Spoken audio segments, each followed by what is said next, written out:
let's talk about healing, hope, and the possibility of afterlife.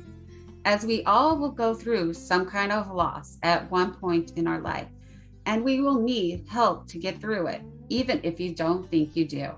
We're here to help you find your light at the end of the tunnel.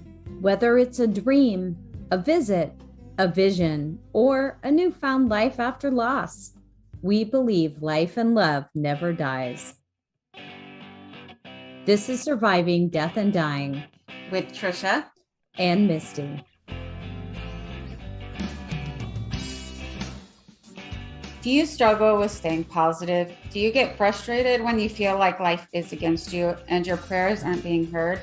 You're not alone. It is something we have to work on every day. Staying positive when someone you love is facing the end of their life or has been taken away from you is the biggest challenge in life. It is easy to get angry or give up in what you believe, but don't give up. We are here for you. You can turn things around. And whether you consider yourself religious or not, you have wishes in your heart, which are often referred to, or we know them as prayers. And when you don't get the answers that you're asking for, we know firsthand how frustrating it can be. But we're here to remind you in this episode that you might get the answers you need, not the answers that you want. Do you hear that difference? Needs and wants are different.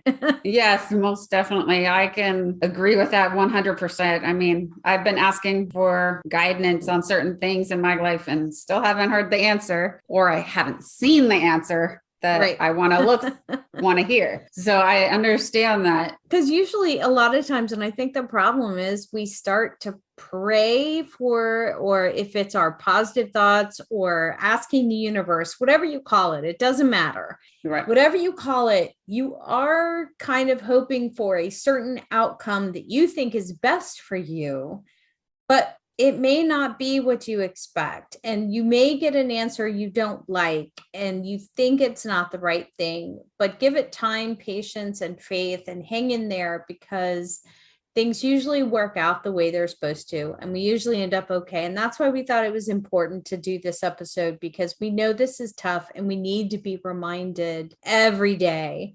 And I hate to tell you this, because you've probably heard me say this a million times, Trisha, but I am reminded of a joke that I heard growing up. Oh, no. Let's hear it. Well, I think everyone has heard it, so I'll just kind of summarize it. But it's about, a religious man who is stranded in the ocean. There's a lot of versions of this, but he's praying to God to save him. And he has 3 different people come to offer, do you need help? And he turns them away, saying that God will save me. God will save me. But after turning down the last one, he drowns, and then he finds himself in heaven. And of course, he's mad at God now because he says, you didn't save me. Right. And God says, look, I sent you a fisherman, a helicopter, and a cruise ship. What else do you want from me? You turned them all away. So right. What were you expecting? And I always I first heard that when I was a kid, and I've heard it told a lot of different ways, but it's so true. I mean, how many times do maybe the answer is right in front of us and we don't see it because we're expecting a different outcome or a different answer? Yeah, it's just what he was probably thinking, like Moses, that he could walk on water. He'll let him walk on water to get onto dry land. Right. I don't know. He was expecting like a cloud to come pick him up. I know. I was like, but yeah, I understand where he's coming from, because you think sometimes when you have that big a belief of something coming right in front of you and your answer is right there. Right. It's not the way you expect it at all. So, I mean, he had 3 chances right there, but he didn't take any of them. No. And I know you and I hesitated using the word prayer because we're not here to push any religion on anyone, but that is the most known words. That's why we also say it could be positive thoughts. And whatever it is in your heart and your soul that you meditate on, or you ask for, you wish for, you hope upon a star, whatever, it's tough. And is there a certain way? And, what do we do? And how do Yeah. you keep praying, and how do you not get angry at the outcome that you weren't expecting? And Trisha, what is it you do? You volunteer somewhere. Yeah, at my church, we have different groups that help communities, help the actual church itself. We're called prayer warriors. So anybody that needs prayers, we pray for them, not just once, we pray for them for the week or longer, depending what they're asking for. It's a great feeling that you can help somebody you don't even know, Right. but you're helping them with that power of prayer right there. Right. And positive thoughts. I mean, it's just a great thing that you can do for somebody that you don't even need experience. There's no right or wrong way to say a prayer. Right. At all. So, I mean, you can just say, God, please help me with this today. It's just as simple as that, or you can make it a big, long thing. So that's true. And what I thought was really interesting in one of the books we read, where someone was regressed to an in-between life state, they reported seeing these little shoots of light or something going by. And the therapist asked them, well, what is that? And they said, they're prayers. Oh, I get chills when I think about that, because to me, that says, okay, they're being heard by something. They're going on some kind of spiritual telephone wire. Right. And if you can visualize that, and again, you don't have to believe in any certain religion. You just have to, just whatever it is, your universe, your God, your Jesus, it doesn't matter. Yeah. Your voice, your wishes, your heart, and your desires are going along some kind of a spiritual telephone wire.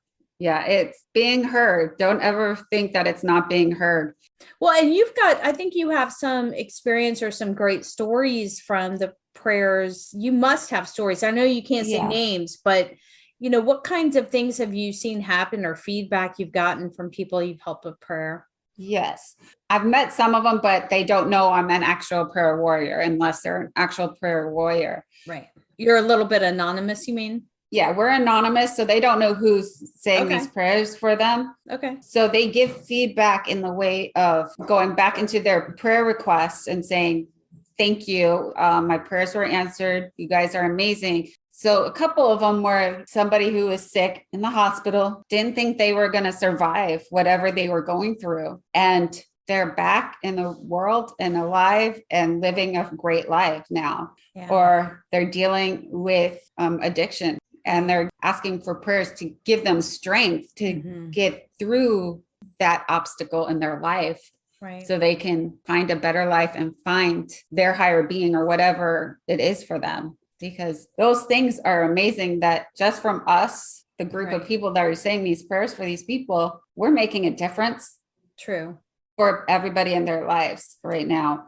And to me, I don't want a thank you or anything like that. It's not about that. It's about helping people during their time of need or whatever. It's just a great feeling to know that even when I had prayer requests, I sent in prayer requests and I don't see who gets my prayer requests. Right. So it's amazing to know that they've helped me. Like when I was going through my surgery, I would say, please help me have a fast recovery kind of thing. I sent those kind of prayers and I did. Or when I lost my dad, I was with that church. Right. And they were there. They supported me through prayer and through talking to me and giving me positive energy and positive thoughts. So both positive thoughts and prayer work, and use it. I just use those things because it will help you tremendously in life. I love knowing that there are groups out there that do that. And I was really shocked when I Googled prayer requests, how many things pop up. So anybody who's listening, if they don't have a group or a church or something they belong to, or maybe they just want to stay anonymous, it's amazing the resources you could find just on Google in your area or anywhere. And you can email or phone and someone's going to receive your prayer and pray for you or your wish or your hope. And there are wonderful miracle stories, and Reader's Digest has some. I love reading all the positive outcomes, but I think what's really tough for some people is when they don't get the answer that they wanted. And in particular, if they're praying for their mom or someone who's got a terminal illness, and of course they're asking to cure them. Everybody, that's the result they think they want. but it's really hard to accept when that's not the answer you get. And when the person still dies, that's when a lot of people struggle with their own faith and they get angry and they're hurt. And why did you take my mom? Why did you take my brother, my sister, whoever it is? And that is so understandable. And that really hurts. So that's the hardest thing to accept, is to know that prayer can't save everyone. And it definitely shouldn't take the place of doctors either. It should work together, where maybe you pray for the best care, the peace, less pain. But I mean, as you and I know from the journey of souls we just talked about, we have a soul plan. Our days are numbered. I think they even say that in the Bible. If we're not getting religious again, but the Bible is a very well-known textbook written from history that a lot of people take from. And I think you found a scripture that you can even, here, give me the proof. Read to me what it says in the Bible about our days. Right. And then I'm going to go back about the whole prayers not answered. I have a story on that. Oh, good. I want you to share that. But yeah, tell me what it says in the Bible. So one of the verses is Job 14:5-6. It says, a person's days are determined. You have decreed the number of his months and have set limits he cannot exceed. So look away from him and let him alone till he has put in his time like a hired labor. So right there, it just shows you only have a certain amount of time, a certain amount of time to do what you were put on this earth to do in this life. So it's not like, okay, you're going to be living your whole life. You're going to live till whatever age, but you're good to go for your whole life. And unfortunately, we do have a limited time. We do have, limited days. So that is hard for us to accept. So it's trying to stay positive through that. So I did speed right up to the Bible verse section and skipped over an opportunity for you to share another story. What is the story you have on someone who doesn't feel like their prayers are getting answered? Yes, I have one friend who is battling cancer, and she was doing very well, and she's very God-fearing. She prays every single day, every single moment she can to find that healing. She thought she had that answered, and she was in remission. And then all of a sudden it came back, and it came back worse. And at that point, she was already mad at her God for doing that to her at the beginning. But she thought, oh, my prayers have been answered. I'm not sick right now anymore. And then all of a sudden she went back to the doctors to get her a checkup, because you have to do that every so often. And it was back and worse. So she's fighting it. She's praying, trying to stay positive. She's asking everybody she knows to pray for her and send her good thoughts and everything. And at this time in her life, I know she's not happy with her God right now. She's angry. Right. Why did you bring it back? I wanted to have a life. I wanted to have a family with my husband. I wanted all this, and now I can't even do that. So you're saying she's young, she's married, she wanted family, but she hasn't even had kids or anything.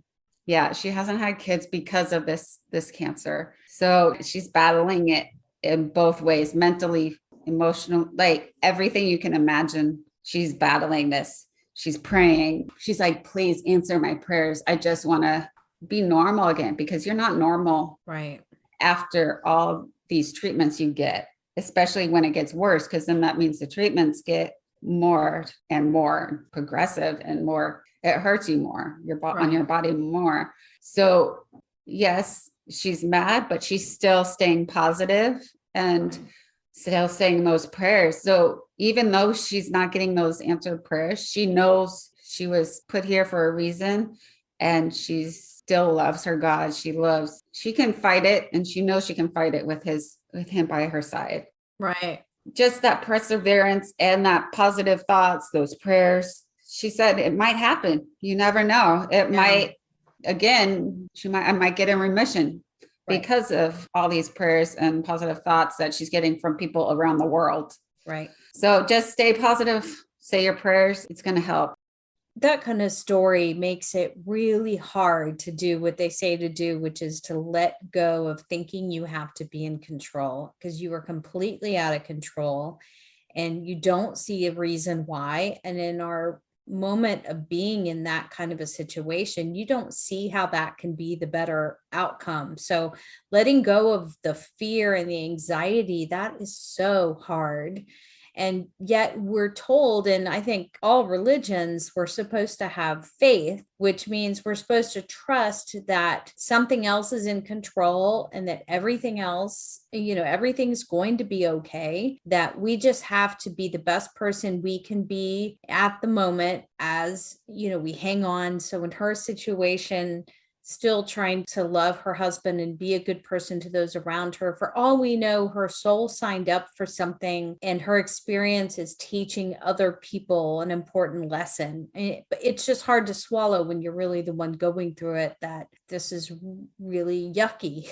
Yeah. And seeing it happen to her, it just puts things in perspective. I'm like, I even go, how is she staying so positive and still saying these prayers and asking for it, and it's not being answered? Right. I'm kind of angry at him for that, but I know there's a reason for it, but I'm still mad.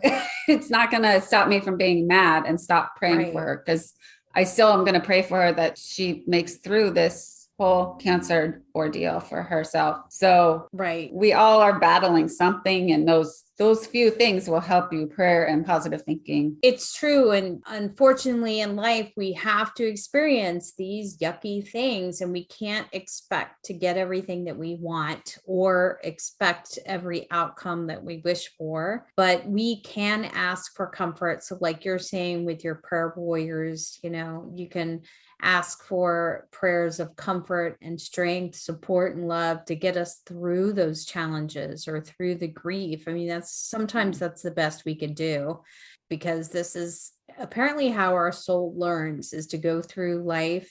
It's all about these challenges and how we respond to them, or how we react, how we overcome them. That's what life is about. And we're learning. It's just not always easy. Yeah. It's hard to think that you can overcome it when those prayers aren't answered. So you just got to push through it, and it will help in the long run. Right. Yeah. Well, it reminds me of another joke, because I want to turn things lighter now. Right. Okay. Let's hear that one. Let's go. This one I recently heard for the very first time, and I am going to change it up a little bit so I'm not plagiarizing.